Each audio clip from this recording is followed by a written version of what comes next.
My next guest is a member of the House Foreign Affairs Committee, Congressman Darrell Issa. He was also the chairman of the Oversight Committee before I got to follow in his footsteps and become the chairman. So, Chairman, thank you so much for joining us. You have always had a keen interest and intellect into foreign policy. What's your read of where we are right now today with Ukraine and Russia and what's happening? Well, I think the situation we have now, and Leader McCarthy gave it very well.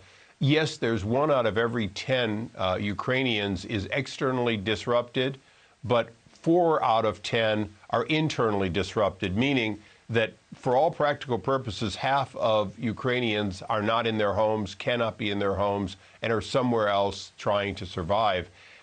That's a disruption of an economy and of a people that hasn't been seen since World War II. What's different, though, 50-some days into this is Putin is now actually the person on the ropes. He has shown himself to be a war criminal. He's shown himself to be willing to do very desperate things, and yet it's still not working. And what I'm finding with people who have relations in Russia is the word is getting out that Russia is losing this war. And that really, really is starting to resonate, because up until now, he's been the leader that was returning Russia to its glory. That's no longer the case, and it's getting out to the Russian people. The resistance the Ukrainian people have shown and the fortitude and the outright fight that they have is inspirational by every measure that we can see. But Vladimir Putin isn't used to losing, and he is a nuclear state, and he is giving some not so veiled nuclear threats. What sort of worry do you think there is for the world about using chemical weapons, which there are some reports unconfirmed, and also a nuclear threat from Russia? Well, on the chemical weapons, I think we have to remember that he has supported those in the past who use chemical weapons, and he has used phosphorus, this agent that will burn your skin even underwater. So there's no question he's at least put his toe into the water of using the kinds of weapons that normally are banned from modern warfare. But at the same time, his method of fighting, his targeting train stations with just women and children in them and the like, is just as bad as what we're afraid he might do. Jason, I think the important thing is we have fought the Cold War for nearly a century. In that time, we have always, for most of that time, Russia and China had nuclear weapons, and we didn't change the fact that we put a line in the sand and we held to it. So the idea that because a nuclear weapon exists, somehow he can have impunity to murder people has to be set aside. It was set aside during the Cold War. We need to set it aside.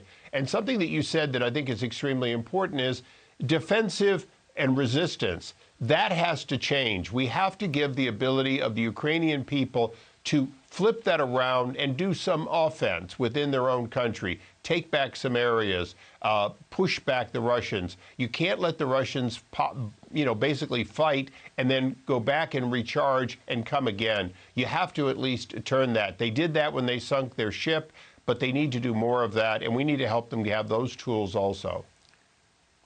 Well, Congressman, stay with us, because after this short break, we'll examine the role China is playing in Russia's invasion of Ukraine, as a bipartisan group of 6 U.S. lawmakers travels to Taiwan to show support, leading the CCP to stage military exercises. That's next with Congressman Darrell Issa. Stay with us. A silent partner in Putin's aggression, Xi Jinping's China is our greatest challenge, in many ways the most profound test that CIA has ever faced. The People's Republic of China is a formidable competitor, lacking in neither ambition nor capability. Well, welcome back. That was CIA Director William Burns on the growing relationship between China and Russia amid the Kremlin's brutal invasion of Ukraine. China's foreign ministry spokesperson responding Friday saying, quote, "For too long, the U.S. has been whipping up the China threat theory and throwing dirty water at China.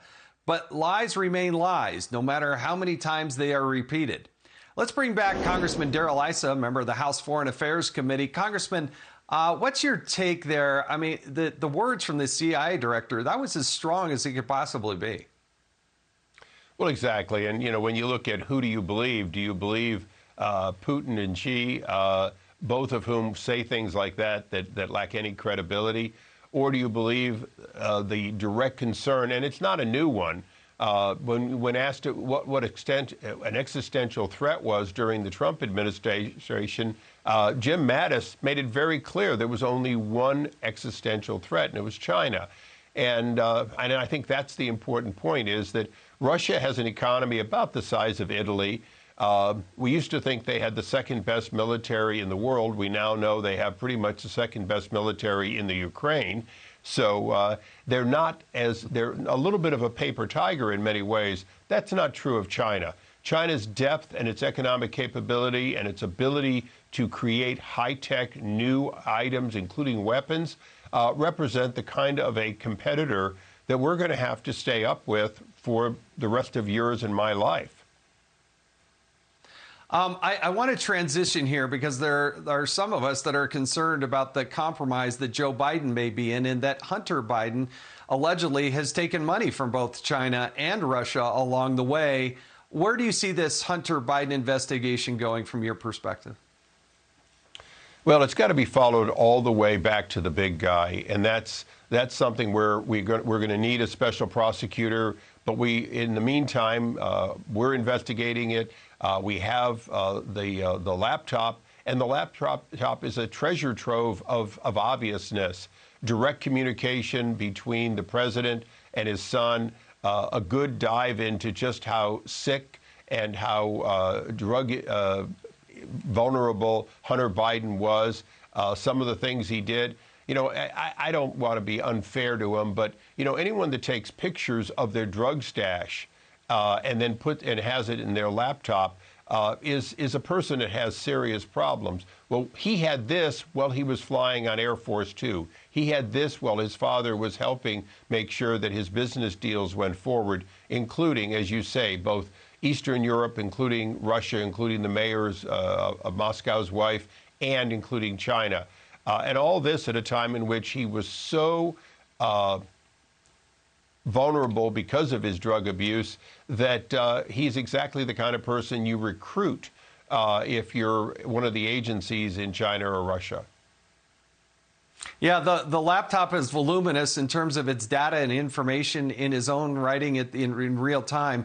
The investigators better be need to be looking at the flow of money very quickly. I only have a little bit of time left, but May 16th is the trial date for Michael Sussman in the Durham investigation, which has gone on a long time.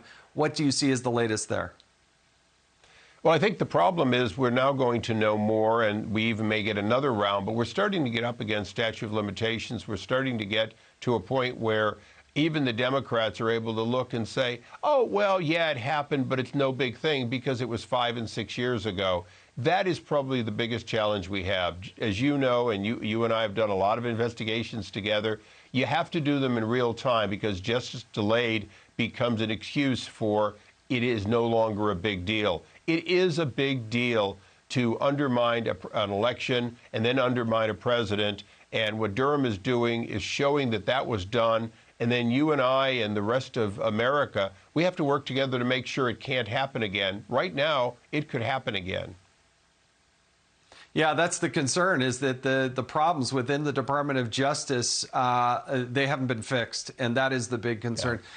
California Congressman Darrell Issa, thanks for joining us this morning on Sunday Morning Futures. Appreciate it. Happy Easter, my friend. All right.